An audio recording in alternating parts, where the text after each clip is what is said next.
Fala galera, sejam bem-vindos ao podcast da MindMaster. Hoje a gente está falando aqui do podcast Ágil nas Trincheiras.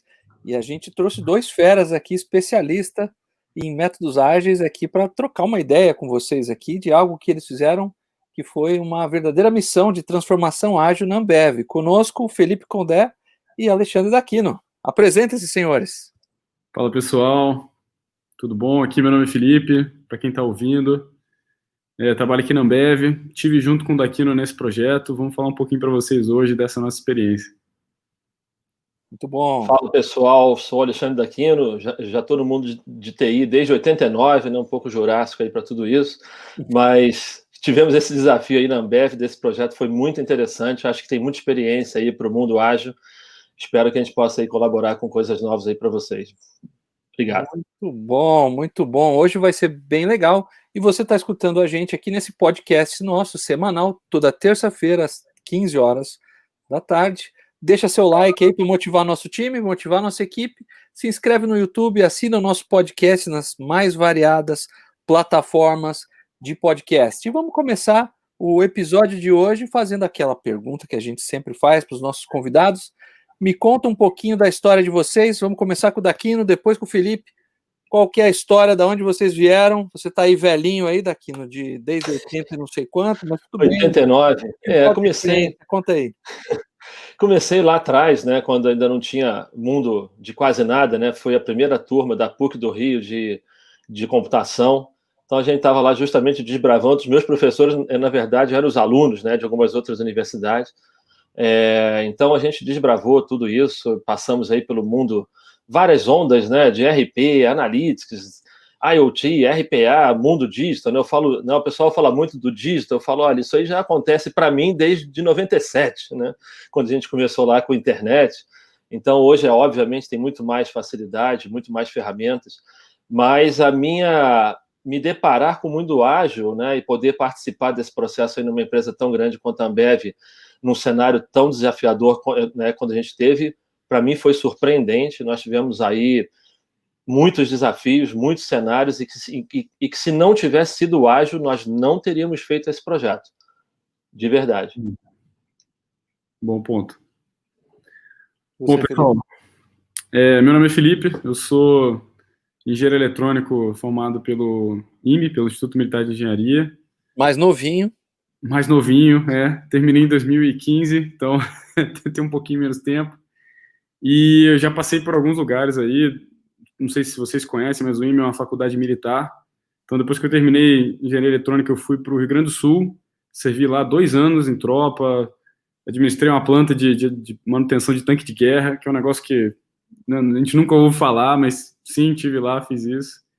E no final acabei saindo para vir para a Ambev para poder tocar projetos de TI, que é algo que eu já tinha uma grande vontade de fazer.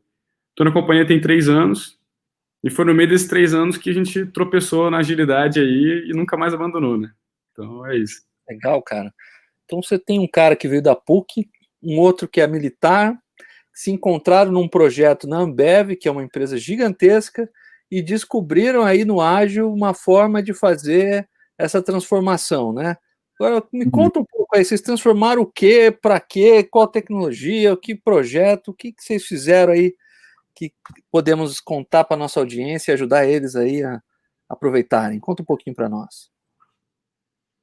Bom, então, o desafio era grande. Eu cheguei na companhia em 2018, e eu cheguei em janeiro, mais ou menos, e eles tinham um problema na cadeia logística deles. O pessoal que conhece SAP, tudo que existe dentro do SAP não existia lá dentro. Então, era tudo feito em uma plataforma chamada PCA, tinha já 20 anos, era algo bastante complexo, ajudou muito a companhia no passado, mas no período em que ele estava, ele começou a travar a gente um pouco. Eu acho que é o típico caso em que as tecnologias do passado que não foram atualizadas começaram a aumentar o atrito para a gente poder mudar. E era meio que, o pessoal fala daquela corrida da rainha vermelha, né? Que você corre, corre, corre e não sai do lugar, porque você está sempre tentando corrigir o que você precisa para poder efetivamente avançar. E aí, no terceiro mês de projeto, a gente, né, depois de uma série de análises do que a gente precisava fazer naquele ano de 2018, a gente percebeu que a gente não ia conseguir fazer tudo que a gente precisava, porque o problema era mais embaixo. E aí ele começou um outro projeto, em 2018 ainda, para a gente fazer um business case de como que a gente deveria mudar o back-office de logística da Ambev. Passando o ano um pouco mais para frente, a gente conseguiu a aprovação desse projeto em janeiro, a gente conseguiu a grana ali no final de janeiro, início de fevereiro, fizemos uma RFP, trouxemos parceiros para dentro, e aí começou a saga do projeto Zeus, né? Que a gente efetivamente começou a fazer todo o mapeamento dos processos, durou mais ou menos uns 2, 3 meses, e acho que depois desses 2, 3 meses a gente já estava ali com o Daquino, a gente começou a conviver, a gente enxergou que o ambiente, para quem conhece o Cinefin, né, ele era complexo e caótico.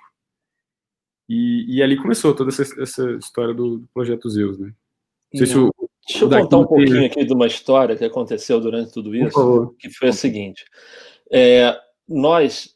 Eu hoje estou na Tec Mahindra, né, que é a empresa parceira desse projeto. Mas nós tínhamos feito um projeto muito parecido numa outra empresa também de consumo, né? Não era uma empresa de bebida, era um outro tipo de produto, há 10 anos atrás. E era a mesma coisa, né? Eles tinham um sistema onde era o liquidificador, né, de pedido. Então, tudo que era pedido caía ali dentro, e ali tinham milhares de regras de negócio para trocar produto, fazer bonificação, enfim, uma série de campanhas. E esse sistema, assim como na outra empresa, era uma caixa preta que poucos conheciam. Lá tinham 3.000 regras, né? Só que quando a gente fez o outro projeto, o sponsor desse projeto era estagiário lá nessa outra empresa. E quando a gente fez o outro projeto, a gente fez usando a metodologia Waterfall, né? E foi assim, o projeto saiu, mas foi um parto dos grandes, né? Um parto de elefante, porque né, a gente estava pegando um sistema onde as regras não eram conhecidas, aonde os processos que estavam definidos já não eram mais adequados ao que se necessitava, e tentando fazer uma metodologia waterfall, onde você tem que ter todos os requerimentozinhos prontos, depois você vai para desenvolver, vai para configurar, enfim, isso tomou um tempo gigante. Passa 10 anos, esse camarada, que era o estagiário lá, vira o sponsor de um projeto igualzinho numa empresa parecida. E aí ele me chama, né? Ô Daquino, vamos aqui conversar sobre esse projeto. Eu cheguei lá e falei, né, Felipe, Carlos, a gente está com o mesmo problema, a gente não sabe o escopo, a gente não sabe quem que a gente vai tocar, a gente não sabe como é que vai ficar no final, mas, como a gente fez lá, vamos fazer aqui também. E a princípio, de verdade, a gente não tinha pensado no ágil. Quem teve a brilhante ideia de trazer o ágil durante todo esse processo foi o Felipe. Ele que motivou tudo isso, e isso foi o grande lance, porque nós tínhamos mais de 3.000 usuários nesse projeto aqui da Ambev. Tínhamos regras que ninguém conhecia. O sistema era um sistema feito há mais de 15 anos, que ninguém sabia mais como é que estava lá dentro. A gente falava de reengenharia, falando, fazer uma reengenharia nesse negócio, não perder tempo aqui. Vamos buscar um meio de fazer o projeto com alcances pequenos, mas que a gente vai entregando. E aí foi onde o Felipe falou, vamos trazer o ágil. E foi uma surpresa para todo mundo, tá? Porque a equipe SAP, né, muito experiente, gente que eu já conheço há mais de 20 anos, gente que já passou por guerras aí homéricas, gigantes, mas que até então não sabia o que era o ágil. Qual foi a primeira reação? Esse troço não funciona. Como é que não vamos fazer um projeto de SAP com isso? Isso não vai dar certo. E aí começa um reboliço danado. De um cronograma pronto, né? Prever. Exato. Essa era a nossa maior briga, Denis. O cara queria o cronograma, o cara queria a atividade, o cara queria a data, o cara queria com quem queria falar e não sei lá o quê. E o Felipe, cara, vamos embora, vamos no ágil, vamos trazer essa cultura. E assim foi. Então, é muito interessante você ver 2 projetos iguaizinhos, hein? Só mudou o nome de empresa e o nome de sistema. Mas os 2 eram no SAP. Um feito com a metodologia tradicional e um feito com metodologia ágil. E um detalhe, nós fizemos o Go Live desse projeto da Ambev no início da pandemia. 3.000 usuários. Se não fosse o ágil, nós não tínhamos feito.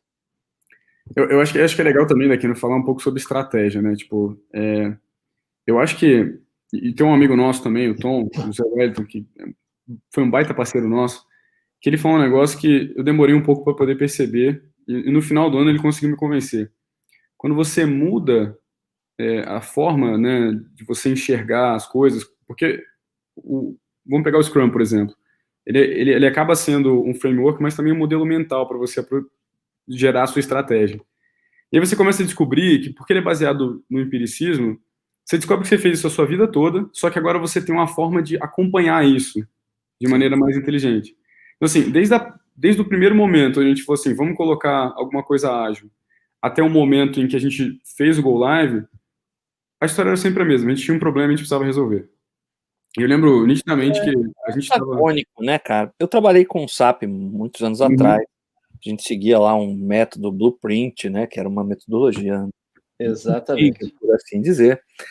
E é meio antagônico você falar que vai implantar um sistema dessa envergadura, falando que vai fazer sprints, que você não vai ter cronograma, você que lute em cada sprint para descobrir o que vai ser entregue, se vai ser entregue, mas com a certeza de que ao final de cada sprint você vai ter uma entrega de valor.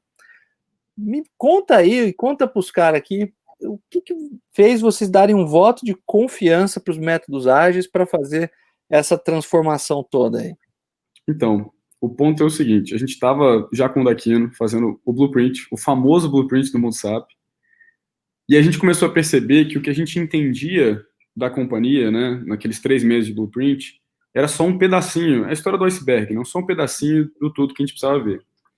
E eu comecei a ver o seguinte, caramba, uma semana depois do Blueprint, a gente já está começando a receber feedback de que não é bem assim.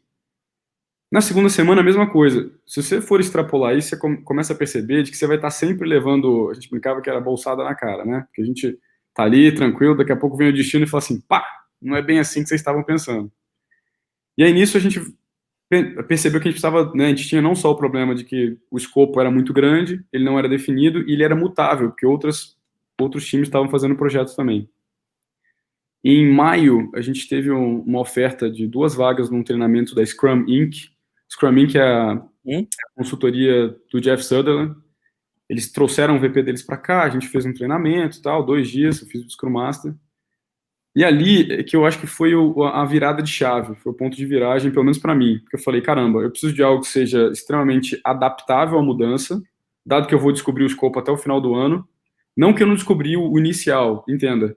O inicial a gente já tinha ali com o Blueprint, alguma coisa, mas a gente sabia que o Blueprint não tinha ido com todos os detalhes que a gente precisaria. E seria muito injusto da gente ficar terceirizando isso para alguém quando o problema era do time. Claro. Então, foi durante o treinamento, Denis, que eu percebi o seguinte, aqui eu tenho um método que ele é a prova de surpresinha. Porque a cada sprint eu posso mudar a minha direção e a cada sprint eu posso testar uma hipótese nova. Será que o que o meu usuário está falando é isso mesmo? E isso abre um mundo de possibilidades que você não está mais preso pelo Blueprint. Quem conhece o mundo SAP, quantos projetos chegam no final, e aí tem uma funcionalidade que, tipo, isso aqui vai ser da NASA, quando você vê, o usuário não usa, porque não representa a necessidade dele. Então, para mim, o ponto de viragem foi isso.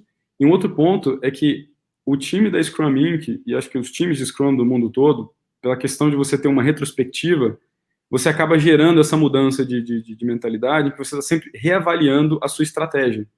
Então, assim, o material de treinamento deles era bastante interessante porque eles falavam, isso aqui a gente mudou do ano passado para esse, porque a gente observou os vários times no mundo e isso não estava funcionando.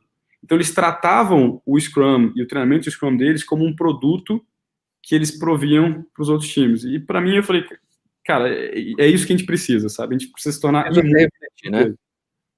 Como é que é? Desculpa? Te fez refletir, né? Me fez refletir. E aí, assim, o início foi um pouco tenso, 17 horas. porque, assim, a gente não imaginava que as pessoas iam comprar de cara. Foi o que o Daquino falou, os consultores estavam muito acostumados com uma estrutura. E aí, com isso, juro, temos fotos. A gente pegou, a gente estava numa sala de um hotel. Essa é uma das partes engraçadas. A gente não conseguiu espaço para todo mundo dentro da estrutura da companhia, então a gente foi ágil, a gente alugou um hotel, colocou toda a estrutura de backlog que a gente sabia e começou a discutir com todo mundo. E em 2 semanas a gente tinha um backlog montado, em 1 mês a gente começou a crescer o time, e aí foi só uma ascensão, assim, o projeto foi bem interessante. Não sei se daqui não tem uma outra visão do outro lado agora, né? Conta aí daqui. Foi bem legal. Eu acho que o ponto do convencimento ele veio quando a gente se deparou com um escopo muito grande. A gente, na hora que a gente desenhou, a gente estava nesse dia no hotel, nós fomos parar para desenhar o processo como um todo.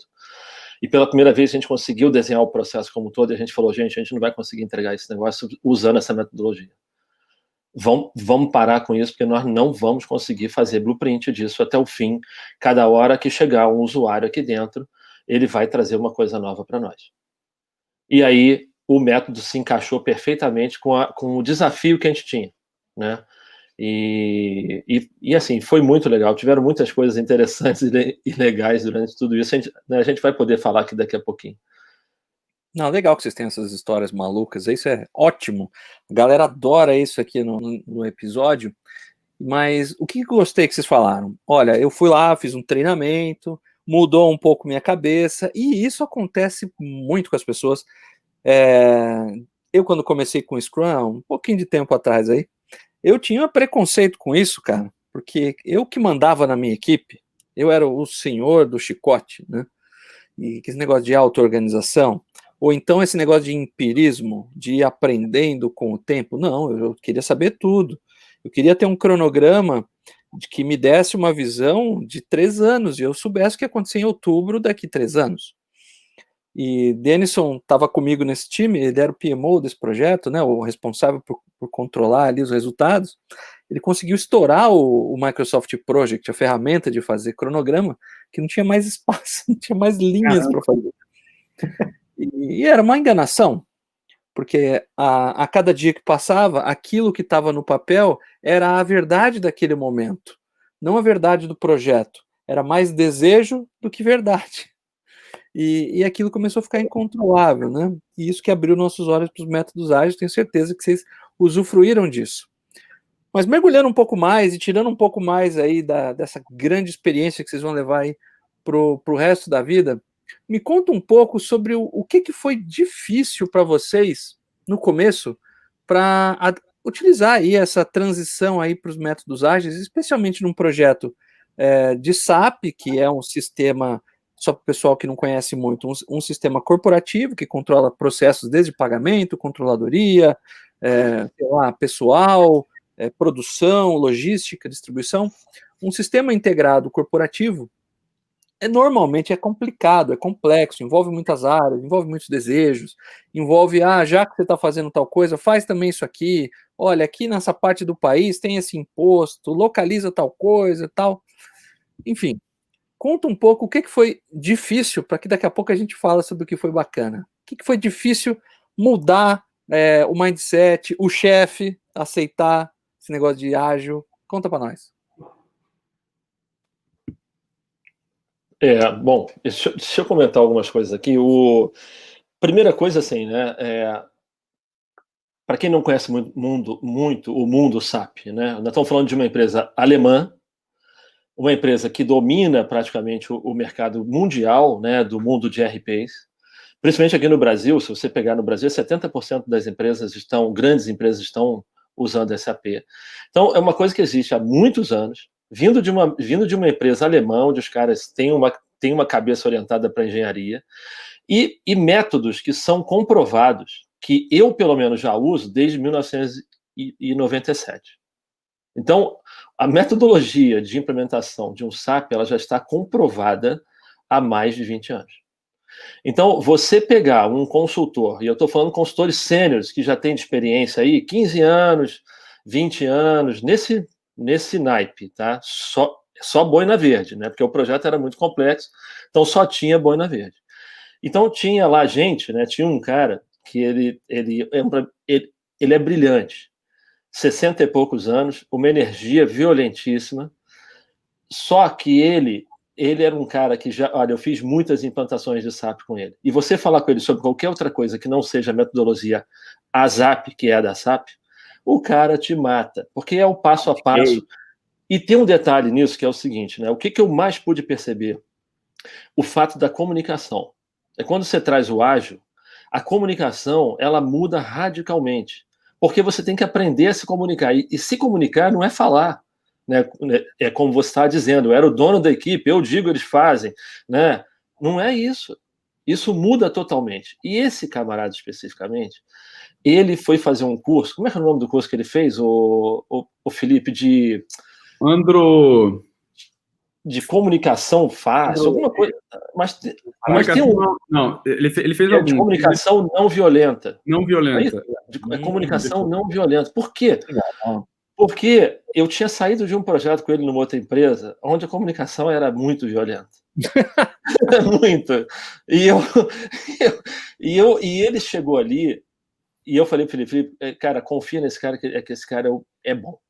Falei, cara, bota esse cara aí, porque esse cara vai dar solução pra gente num monte de coisa que a gente não sabe de SAP. Porque também tem um detalhe, o método, ele não vai trazer para você o conhecimento da técnica. Então, precisar de gente muito experiente, SAP, mas a gente precisar moldar esses caras no mundo ágil. E esse cara foi fazer esse treinamento de comunicação não violenta, porque a comunicação dele não era adequada para o ágil. Então, nós enfrentamos desafios como esse, viu, Denis? A ponto da gente ter que pedir para as pessoas, cara, se adequa para isso aqui na sua comunicação, na sua postura, na sua interação, no seu pensamento, na forma de você ver as coisas, porque você espera um cronograma, então te dá muita vulnerabilidade de você não ter uma data. Mas não é isso mais. Né? Você fica vulnerável porque você fez isso há 20 anos atrás, mas acredita no negócio. Então, essa transformação das pessoas, olha, eu vou te dizer, hoje, eu tenho quase todos lá se certificaram, né? E eles hoje já estão em outras empresas, alguns, né? E eu tenho um agora que está num grande hospital aqui em São Paulo, e ele estava me dizendo como está sendo relevante toda a experiência que ele teve do ágil, que ele hoje está levando isso para outros clientes que nunca pensaram nisso. Ele não está falando para o cara de ágil, mas ele está facilitando o trabalho dele, que antes ele me disse semana passada, ele falou, olha, Daquino, isso me facilita o trabalho, a minha forma de se comunicar, né, de mostrar as coisas. Então, o ágil por si só, os desafios para a gente de transformação de toda essa equipe, para mim foi o grande diferença, né, o grande desafio que a gente teve. Fora isso, você perguntou do chefe, né? O chefe ficava perguntando para ele toda hora, se vocês não entregarem isso vocês dois, eu mato vocês dois. Porque ele não tinha, e era essa frase que ele falava, cara, eu mato vocês dois, porque eu não sei o que vocês estão fazendo, mas vocês entregam esse negócio. A gente pode dizer uma outra coisa também, esse mesmo chefe, ele foi um cara, desde o início, quando a gente foi fazer o business case, ele comprou muita ideia, porque eu comecei falando, cara, eu quero fazer, eu acredito, vamos lá. E aí, no final, depois, quando a gente tinha todo o time montado, e ele já não falava só comigo, falava comigo, com o Daquino, com as outras pessoas, ele falou, pessoal, a gente precisa, sim ou sim, a companhia não consegue seguir do jeito que está, e assim, isso é um problema estratégico para a gente, né, para os próximos anos. Então, assim, ou a gente resolve ou deu. E eu acho que foi bastante interessante esse apoio dele, não só confiando na gente, mas deixando bem claro qual que era o nosso objetivo. Então, assim, todo mundo sabia o que a gente precisava fazer. A gente precisava migrar todo o back-office de logística da solução antiga, que era o PCA, para uma solução nova. O SAP era um grande facilitador. E a gente tinha todo o arcabouço aí de pessoas de várias empresas, inclusive da Tech Mahindra com o Daquino, que foram fundamentais para a gente. Mas isso com certeza, umas coisas que ajudou. Agora, a nível de problemas e dificuldades, eu acho que você colocou um ponto fantástico, que é a questão da segurança, né? Eu acho que você precisa de um salto de fé no início. Então, você precisa, para tirar o pezinho da base, né? Porque você esticar um pé é fácil. Agora, tirar o segundo é complicado. E aí, eu acho que, tipo assim, o que no nosso caso funcionou foi a questão da liderança. Então, a gente teve um apoio da liderança que estava acima de mim, um apoio do Daquino como liderança, um apoio meu né, dentro do projeto como liderança. Pessoal, alguém tem algum problema? Vamos aqui, ó, senta, vamos falar. Retrospectiva, eu estava sempre em todas, como dono do projeto. Então, assim, eu acho que, por mais que eles não tinham a segurança do cronograma, eles tinham a segurança de uma pessoa o tempo todo ali acompanhando. E eu acho que isso foi fundamental para eles, tipo, tirarem o segundo pé. Basicamente, o que vocês falaram até agora, que eu acho super interessante, foi que esse processo, apesar de envolver tecnologia, a grande transformação foi nas pessoas e na mentalidade delas, né? Justamente. Primeiro, acreditar nesses camaradas que, olha, tudo que vocês fizeram de 20 anos para trás, ó, esquece, nós vamos fazer um negócio chamado ágil, tá bom? Ó, acredita em mim, viu? Esse confia em mim já teve um custo emocional. O segundo foi mudar a comunicação, como o Aquino falou, de que, olha, comunicar é muito mais do que apenas falar, né? Como ele disse. é postura, é saber se colocar, é um status report que não vai mais ser aquele PowerPoint quadradão, você vai ter lá um Kanban mostrando as coisas transparente, não é só daqui uma semana que você dá aquele gato no status report para o seu diretor, mas ele vai enxergar o tempo todo as coisas acontecendo. E todas essas mudanças trazem dificuldades, é verdade, mas o que vocês sacaram que trouxe de coisa boa para vocês, para o time de vocês e principalmente para a Ambev? Olha, eu vou te dizer, eu acho que de benefício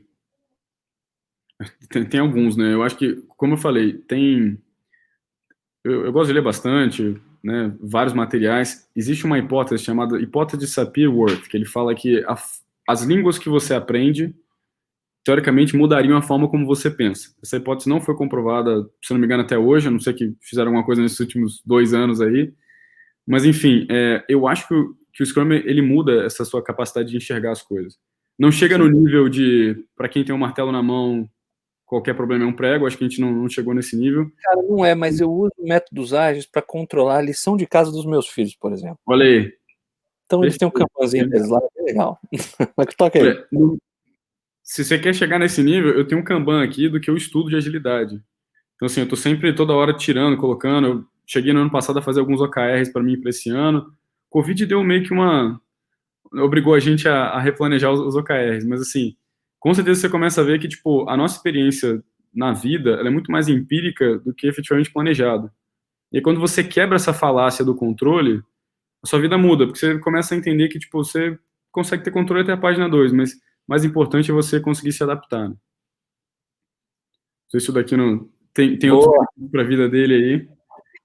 Eu acho o seguinte, né? Eu já fiz muitos projetos grandes de SAP, não SAP, e no final da história, o projeto, ele acaba, a maioria, né, ou uma grande maioria, não vou dizer que todos, mas uma grande maioria, acabam se tornando projetos cansativos, né? Que degradam o relacionamento, em que você, com o passar do tempo, você começa um nível de acusação, né? Até isso, né? Porque isso aqui não estava na especificação. Então, você se remete à coisa. Você fez uma especificação há 8 meses atrás, você quer viver agora. Aí você começa, mas o escopo tem que ser controlado, que não sei o quê. Então, normalmente esses projetos eles acabam se degradando ao longo do tempo e o final não é muito feliz, tá? Isso é minha experiência que eu vejo no mercado. Você é um cara que tem muita experiência. Esse negócio de você trazer do ágil lá, de que é mais importante a interação com as pessoas do que, sei lá, documentação, software funcionando, produto entregue, do que contratos. Como é que foi, cara? É aí que eu ia chegar, porque quando no ágil nós identificamos exatamente isso, porque o que deixa chato as coisas não são os controles burros, né? São as formas burras de fazer coisas que normalmente é para você reportar alguma coisa para alguém. E como você falou, você vai lá dar um tapinha, puxa, passou a reunião, graças a Deus, vamos aqui agora nos enterrar no problema que a gente tem. Então você não traz as coisas à tona da maneira que ela tem que ser. Então o ágil, apesar do projeto ter sido muito difícil, com muito problema, com muito desafio, muita coisa assim complexa que a gente passa em todos os projetos, ele trouxe uma coisa que foi a felicidade. A gente não tinha gente emburrada. A gente não tinha gente mal-humorada. A gente tinha gente querendo fazer a coisa, vendo como é que poderia fazer melhor. Obviamente tem sempre as correções, né, de pessoas que você tem que fazer, mas é normal. Mas ele trouxe um cenário diferente exatamente disso, uma leveza, onde você não tem esses controles, vou chamar de burros aqui, entre aspas, tá? Com todo respeito aos controles que existem, e a quem gosta disso, porque também isso não é nenhum...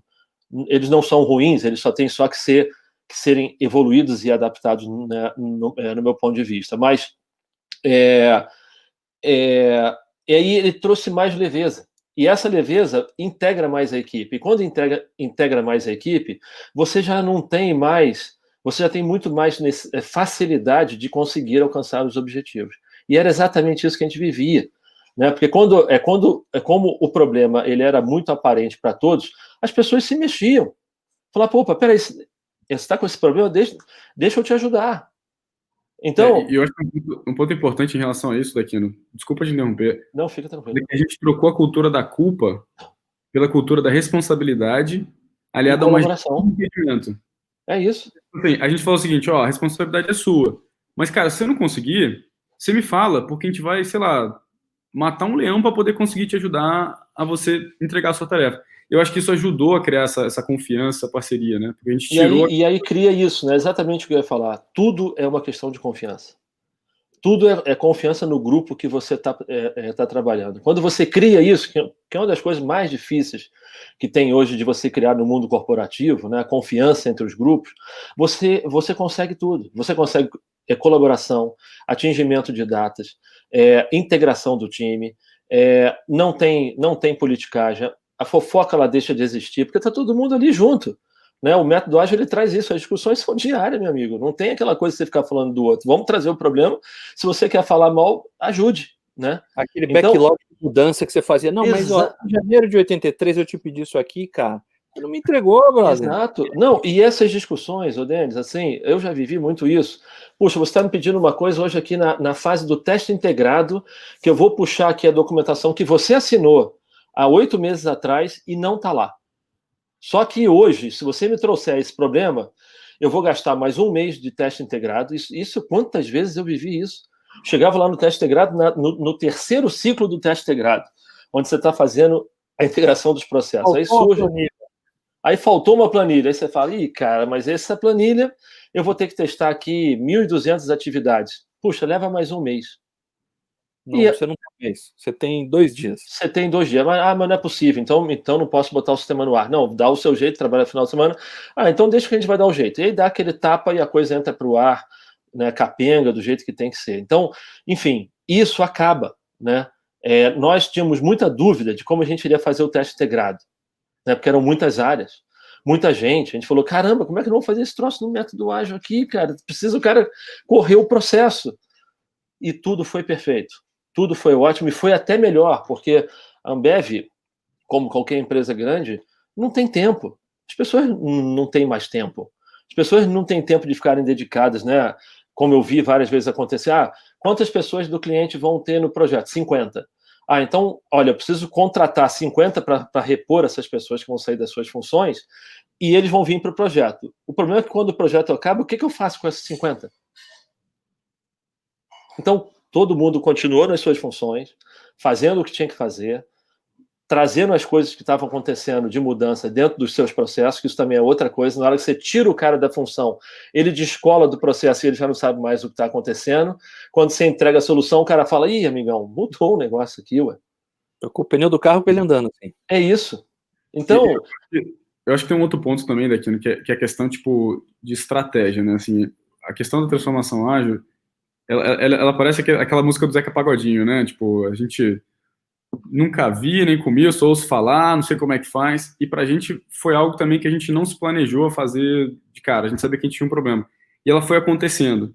Isso gerou também impacto para outras áreas que acabaram, tipo, se alimentando de algumas coisas que a gente também fez, né? Então, assim, eu acho que é aquela visão que o pessoal tem no... Aliás, esse é um livro que eu adoro, que é o Management 3.0, do Jürgen Apelo. Livro genial. Ele tem um quê um pouco, assim, de ciência, de matemática. Também Hã? Parece até um pouco de coaching na hora de falar de pessoas. Mas sim, é genial, é genial. E ele conseguiu colocar algumas coisas bem interessantes. Ele fala que, por exemplo, quando você coloca alguma coisa no sistema, o sistema já vai reagir de maneira diferente, né? Então, isso em relação à transformação digital, eu acho que isso fala muito com um problema que a gente não vê. E quando você fala de métodos ágeis, isso foi um negócio que não foi imediato para a gente aprendeu, acho que, uma terceira leva de alocações e desalocações, é que você sai de um modelo onde o PMI, você tinha muitos documentos, muitas planilhas que vocês falaram, e você passa... de recursos. Chamar pessoas de recursos, exatamente. E você passa a ter um método que ele é mais calcado nas pessoas. Então, pessoal, eu vi isso outro dia no livro, achei fantástico, né? Que é a diferença entre episteme e técnica, né? Você tem, tipo, na técnica, as pessoas que só estudam no livro. Então, sei lá, engenharia é muito assim, eu venho desse mundo. E a episteme, se não me engano, é o contrário, né? Você precisa ter uma experiência em relação àquele trabalho. E aí, cita seu exemplo das grandes guildas de padeiro na Europa. Eu acho que a gente hoje está muito mais na agilidade para episteme, ou seja, para experiência prática, do que técnica. E se isso é verdade, então eu deveria me preocupar na hora de fazer uma transformação ágil em selecionar muito bem as pessoas. Porque, por exemplo, eu tenho que ter Scrum Masters com uma cabeça super orientada a pessoas, a processos, a organização. Eu tenho que ter POs super orientados à criatividade, pessoas críticas, pessoas que ao mesmo tempo conseguem, tipo, agregar uma visão, ser embaixador daquele produto. Então, você sai muito mais, né, tipo, de você ter os documentos que te protegem e passa a ter as pessoas que te ajudam. E a gente tem uma felicidade tremenda de achar... Como é que é? Pessoas que se comprometem, né? Pessoas que se comprometem, perfeito. A gente teve uma felicidade absurda de achar pessoas muito boas na Tech, em outros fornecedores nossos, dentro da própria companhia, que arregaçaram as mangas e falaram assim, entendi, aqui tem um desafio, e assim, a hora que eu conseguir finalizar isso, eu vou, né, tipo, saber que eu saí daqui melhor. Foi uma experiência, que nem o pessoal fala daquele livro do Mikhail Csikszentmihalyi, que é o Flow, né, um livro de 89, 90. Cara, eu posso dizer, o Zeus foi uma experiência de flow, para mim, com certeza, para várias outras pessoas, eu tenho quase certeza que sim também, porque a gente levava muita, vamos dizer assim, bolsada na cara, que nem eu brinquei antes, né? Tipo, às vezes a área de negócio não estava pronta, às vezes a gente queria entrar, a gente adiou o Go Live algumas vezes, então, tipo, tem um lado B da transformação ágil, um lado que ele às vezes não é muito bonito, mas a gente tinha o sponsorship da liderança para falar o seguinte, eu só vou entrar quando a gente estiver seguro, se vocês não estiverem seguros, eu não vou entrar. A gente teve que adiar algumas vezes. Go Live é o dia que você vai colocar o sistema no ar, em produção, disponível para os usuários. E tem lá um momento que você vai apertar o botão e fala, vamos. E esse vamos, galera, você vai suar, você vai tremer, e aí você vai reavaliar ou não. Quando você utiliza métodos ágeis, você pode rodar cerimônias, por exemplo, que é o Sprint Review, ou qualquer outra coisa que onde você possa ali adaptar a sua necessidade de revisar a entrega e revisar a qualidade.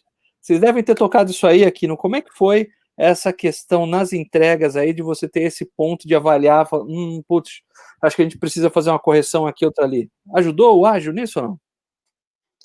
Demais. Esse foi uma das coisas mais marcantes que a gente teve, né? Primeiro, mudar os pontos de entrega, né? Porque os pontos de entrega, quando você fala de uma metodologia tradicional, eles são muito bem marcados. Quando você fala do método ágil, você está falando de entrega de um produto. Você está falando de entrega de algo que aí já foge, né? De uma linha tradicional. Então, isso para a gente foi o principal ponto de mudança, né? Quais eram os pontos de entrega que nós tínhamos? Inclusive, né, isso foi um ponto muito relevante. A empresa Ambev, ela estava olhando para esse projeto não só como um projeto desafiador e complexo que tinha que botar grande parte das ordens de venda dentro do SAP, mas também como seria o ágil dentro da empresa. Esse projeto foi o grande estupim na Ambev de aceitação do método ágil. Hoje eles estão usando isso para várias outras coisas. Então, o que você colocou, né? Se der certo, parabéns, se der errado. Exatamente. Se desse errado, era um descrédito, primeiro, para as pessoas que tentaram fazer isso, que eu não sei se a gente estaria mais lá, e segundo, para o método, segundo, para um projeto que já tinha sido tentado ser feita a implementação e não tinha se conseguido, né? É verdade. Então, 3 vezes, né? Nós estamos falando de uma coisa muito complexa, hein? Não é um negócio simples, né? Pode parecer simples, mas as ordens de vendas dentro de uma empresa como a Ambev são milhares por dia, né? Dentro de uma complexidade de entrega, de uma complexidade de modelar um processo, né? Que não é só a ordem de vendas, você tem que pegar a ordem de venda, entregar, produzir, ter o caminhão lá dentro. Então, a complexidade disso é um negócio absurdo, né? Então, esse ponto das entregas, nós fomos questionados muitas vezes. Vocês sabem o que vocês estão fazendo? E a gente mostrava onde a gente iria chegar e como que a gente iria chegar. E isso dava credibilidade. O próprio método ajudou a dar credibilidade naquilo que a gente estava fazendo. A gente tinha todo mundo com as informações bastante na ponta da língua, a gente conseguia se adaptar, Denis, muito rápido. Eu lembro uma vez que a gente queria entrar, a gente não conseguiu, né, um desses go lives que a gente teve, né, e aliás, só explicar um outro ponto, deve ter gente pensando assim, caramba, mas é ágil, deveria estar entregando aos poucos, mas tem um go live, tem uma data. A gente entregou em QA por muito tempo, e depois virou a chave, porque os processos, dentro do SAP, eles são muito interdependentes. Então a gente enxergou que a melhor forma seria fazer dessa maneira, testando em paralelo em QA, junto com o time de negócio. Então a gente foi blindando a solução nova, fez a virada e depois a gente fez outros mini go lives depois do go live principal. E a gente acabou no final, né, tipo, até pegando escopos de outras áreas que eram assim, problemas super antigos que estavam lá, assim, pô, tem um negócio aqui, vocês não querem resolver? E a gente acabou tendo que... Já que você está mexendo... E, aliás, tem uns outros números que a gente precisa comentar. A gente fez isso tudo.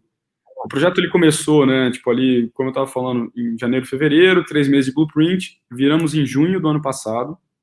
Em julho, a gente aumentou o time.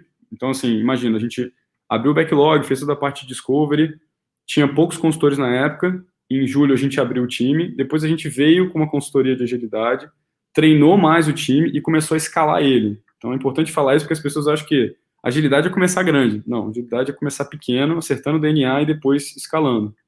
E aí, mais ou menos em agosto, se eu não me engano, a gente já estava num nível de velocidade, e isso é até engraçado de contar, a gente tinha um parceiro que desenvolvia em plataforma web, e a gente estava entregando mais rápido em SAP do que eles em web. Onde no mercado, você pergunta para qualquer um, o que você acha que é mais rápido, SAP ou web? Exato.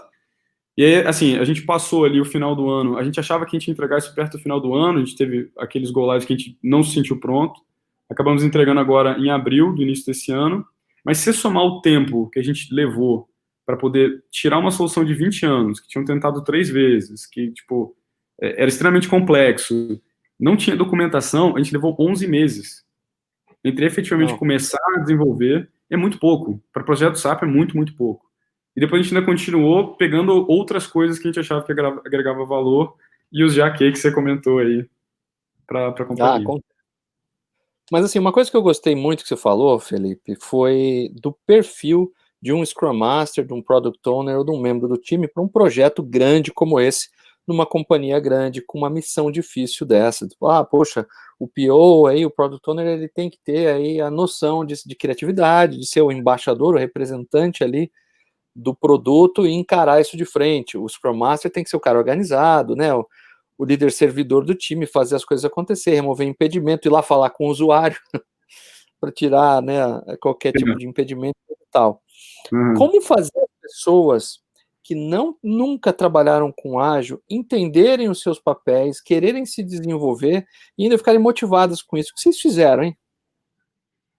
Bom, em primeiro lugar, a gente teve os 2 modelos, tá? Que a gente selecionou do mercado, e eu acho que esse talvez seria o mais fácil. Mas teve uns outros que a gente não estava achando, assim, a gente não conseguia achar as pessoas no perfil de formação, Scrum Master e tal, que conhecia SAP. Às vezes os critérios são excludentes, né? Então a gente pegou algumas pessoas que já tinham perfil de gerenciamento de projeto, mas que estavam querendo fazer a transição, tinham feito às vezes um curso ou uma certificação.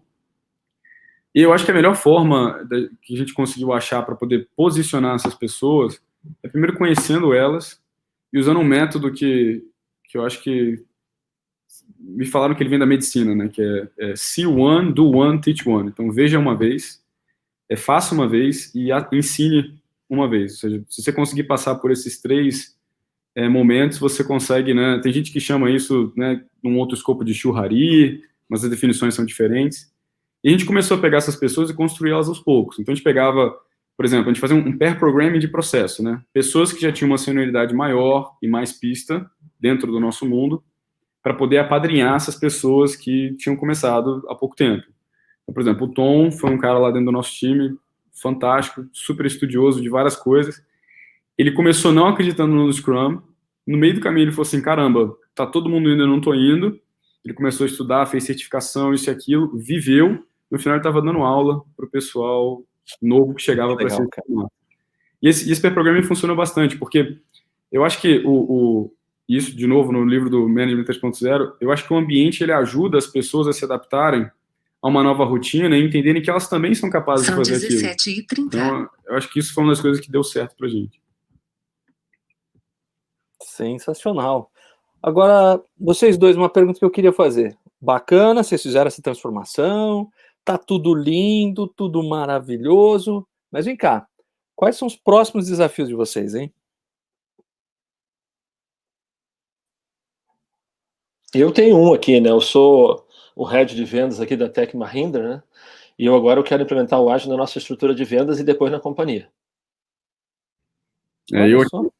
Eu aqui na Ambev, depois dos eu fui convidado para poder entrar num outro projeto SAP, que dessa vez eles já queriam começar com agilidade, então eu tenho ajudado o time aí a se posicionar nesse sentido, só que dessa vez eu cruzei a fronteira. Ao invés de eu estar agora com o time SAP, eu estou com o time web que conecta no SAP.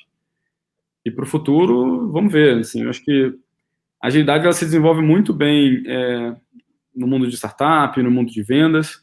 No mundo de SAP eu acho que tem bastante pista ainda, mas eu acho que tem aí esse choque de paradigmas, né, que a gente falou no início.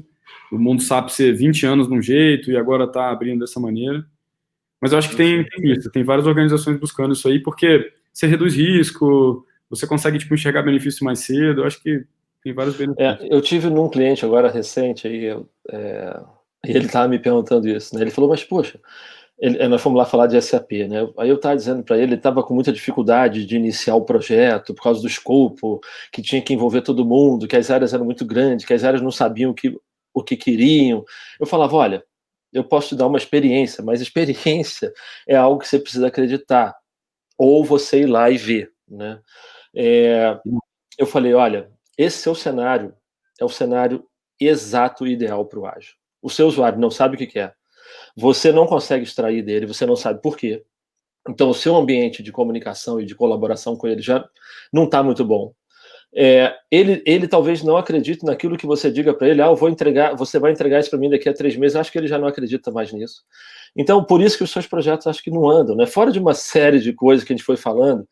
E no final, depois de eu dizer várias coisas para ele, ele falou assim, mas e o teste integrado? Como é que eu vou fazer o teste integrado? Eu falava, olha, primeiramente você precisa se convencer, né? Acho que você precisa estudar, acho que você precisa buscar, está tudo disponível, tem grupos, tem tudo está na internet hoje. Se você buscar, você vai ver que o que eu estou te dizendo é real.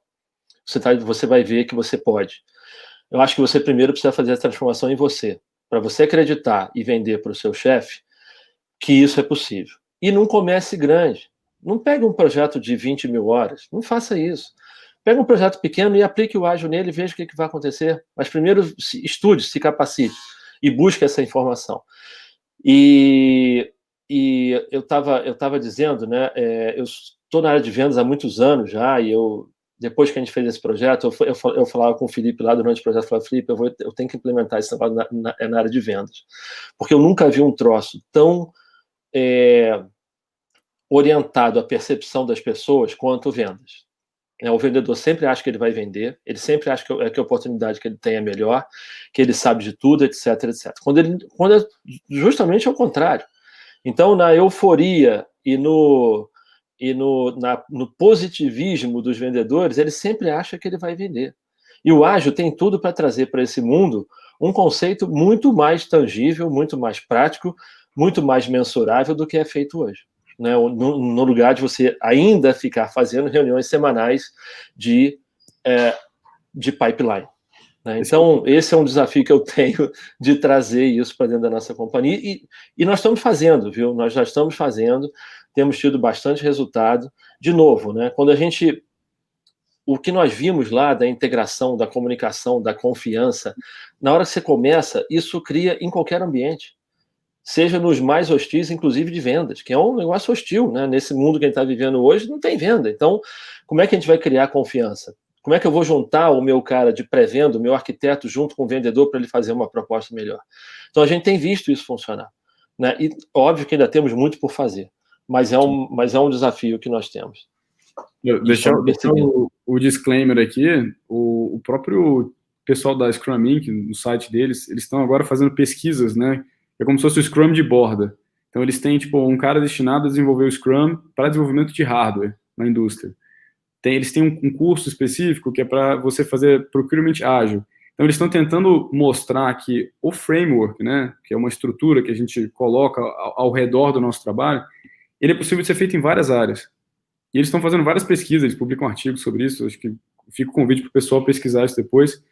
Scrum não é só para projeto. Ele funciona, assim, na minha experiência, na parte pior do Cinefin, né, complexo e complicado, mas também na parte simples e na outra que me falhou agora o nome. Ou seja, dá para você usar em qualquer situação, o Scrum ele é possível. Exato. Muito bom. Acho que ele se blinda, né? Então, acho que esse que é um grande benefício dele. Olha só, a gente falou muito de transformação de processo, transformação de implantação de SAP. Fui surpreendido aqui com transformação comercial, achei sensacional Daquino, parabéns. Agora, o que eu percebi é que rolou uma transformação em duas coisas importantes, na equipe e em vocês dois. Vocês entraram de um Sim, jeito e saíram pessoas diferentes do projeto. Para a gente chegar aqui para o final, me fala um pouquinho como foi isso.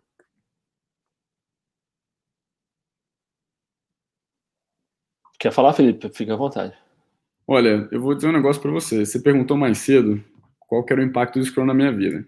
História rápida de menos de 1 minuto. A gente estava tentando com a minha família no final do ano passado ir para algum lugar, passar o final de ano, e a gente nunca conseguia ficar pronto. Nós somos em 4, e no caso a gente estava lá em 5 pessoas, porque tinha amigo, não sei o quê, namorado de irmã, enfim. 5 não, desculpa, 6. E aí ficava aquele negócio que a gente estava, a nossa família tentando se organizar, e os convidados meio assim, né? Não sei o que eu faço, se eu ajudo, se eu fico e tal. No auge do prazo que a gente tinha, ou seja, só tinha mais um dia, depois todo mundo ia voltar. Eu peguei o armário da cozinha, desenhei uma série de post-its do que eu achava que seria o backlog do nosso café da manhã do dia seguinte, e comecei a colocar lá, Nathalie, minha irmã, o que você quer fazer? Você quer limpar a área ali? Beleza. Ó, eu vou fazer o batido, fulano vai fazer aqui o sanduíche, e foi atribuindo o nome. No dia seguinte, foi assim, pessoal, a gente vai acordar às 6 horas da manhã, na porta do banheiro tem a divisão dos horários para saber quem vai tomar banho em qual meia hora, e até o final das 7 horas a gente tem que ter feito todo esse Kanban aqui. Denis, minha irmã falou que absurdo, relaxa, você tá de férias, que não sei o quê. No dia seguinte, todo mundo tava assim, ó.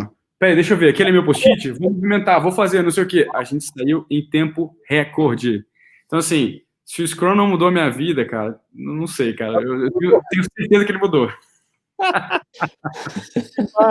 parabéns, obrigado, Felipe. Show de bola. Olha, o meu lado aqui, Denis, eu saí desse projeto com uma visão completamente diferente. Olha que eu já estou nisso há muitos anos, hein?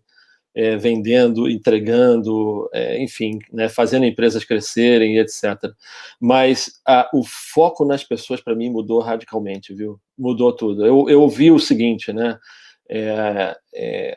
Você alcançar os objetivos e você ter os mecanismos para fazer isso, nem sempre são habilidades que você só possui. Então, você usar um método como o ágil, por exemplo, ele te traz coisas que são inerentes à liderança, à comunicação. Tem uma série tem um conjunto de coisas por trás de tudo isso, de quem pensou, eu acho, né? Para integrar tudo aquilo que é necessário para você fazer o desenvolvimento de algo. Seja de pessoas, atingir um objetivo. Então, com um foco muito grande nas pessoas. E isso transforma.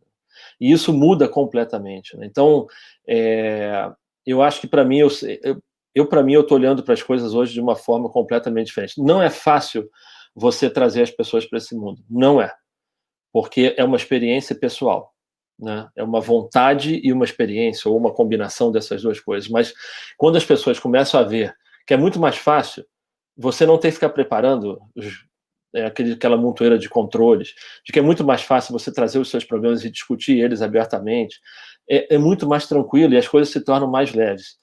E aí traz um outro aspecto que hoje eu estou muito interessado nele, já estava, e hoje talvez eu interessei mais nesse momento de pandemia, que foi o tema da felicidade, né? Porque a gente precisa trazer isso, né?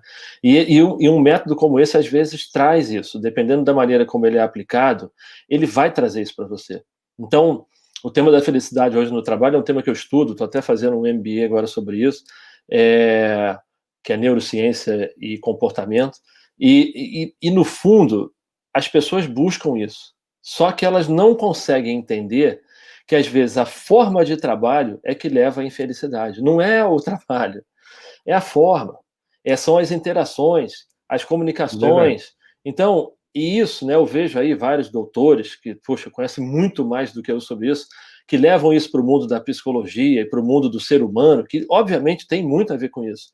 Mas eu sempre falo para eles, vocês precisam estudar um pouquinho de ágil, porque o ágil integra essas coisas que vocês estão falando aqui, né?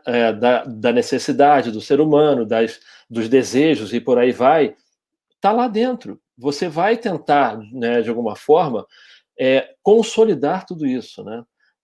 Então eu acho que isso, que essa leveza que marcou muito para mim, viu? Sensacional. Bom, gente, a gente está chegando aqui no final desse episódio. Você que acompanhou a gente até aqui, viu esses dois feras falando sobre transformação, sobre como mudar as pessoas, sobre técnicas, sobre o que você pode fazer aí para se preparar para ser um Scrum Master melhor, um Product Owner melhor.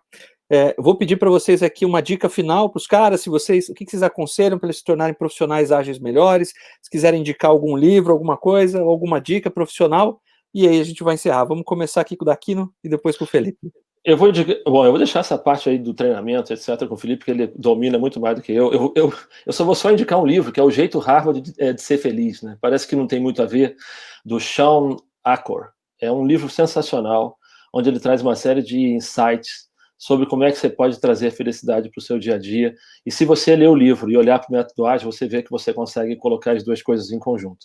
De qualquer forma, deixo essa recomendação e quero te agradecer, Denis, né, por esse papo aqui que foi sensacional, muito motivante, e estamos à disposição, viu? O meu nome está aí nas mídias, a gente pode procurar aí pelo link, né, pelos links, LinkedIn vai ser divulgado, fico à disposição.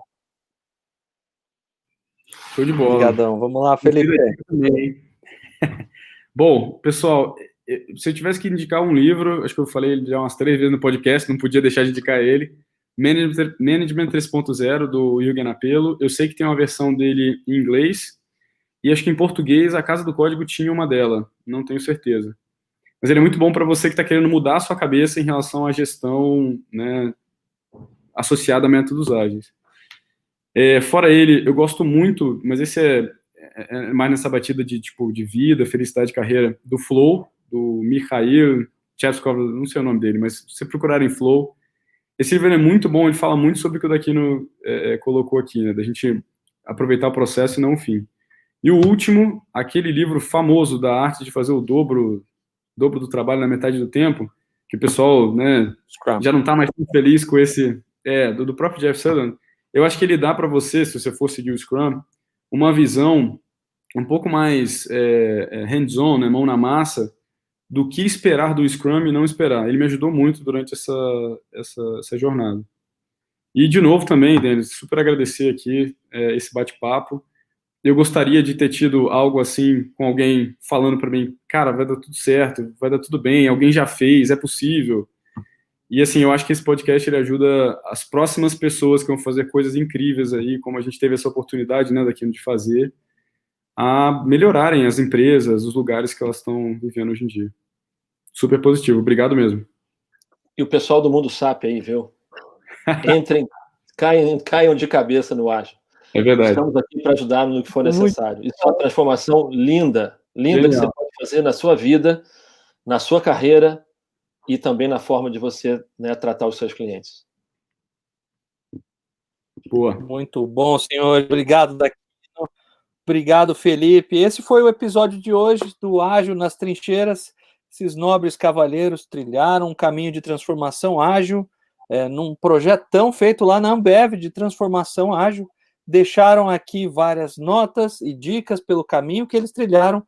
Tudo que você precisa fazer é ficar ligado nas dicas deles e aplicar isso na prática. Como a gente sempre se despede em cada episódio, vamos aqui falar tchau para eles, pessoal. Um abraço e seja ágil. E seja ágil.